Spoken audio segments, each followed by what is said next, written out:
አሰላሙ አለይኩም ወረህመቱላሂ ወበረካቱ። ውድ ቤተሰቦች እንዴት ናችሁ? ሰላም ናችሁ ወይ? አልሐምዱሊላህ እኔ ሰላም ነኝ።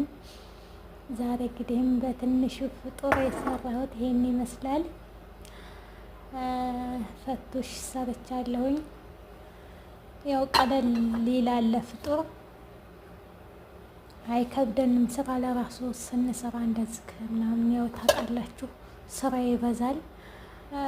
ለዛ ለስራችን እንደዚህ አፍጥረን ወደ ስራ ስንገባ እኔ አሁን ስራ ነው እንትን የምለው ቶሎ ነው ወደ ስራ የምገባው። ወደዛው አፍጥሬ ወደ ስራ ስለሆነ የምገባው የሆነ ቀለል ያለ ምግብ ባፈጥር ደስ ይለኛል ማለት ነው። እንደዛ አድርጌ ነው እኔ የማፈጥረው። ስሩና ብሉ ለማለት ያክል ነው ውዶችዬ። አበረታቱ። ሰብስክራይብ እያረጋችሁ ላይክ እያረጋችሁ እንደዚሁም ኮሜንት እያረጋችሁ በሰፊው ደግሞ ኢንሻአላህ ለየት ባለ ነገር እመጣለሁኝ። ወዳችኋለሁ። አሰላሙ አለይኩም ወራህመቱላሂ ወበረካቱ።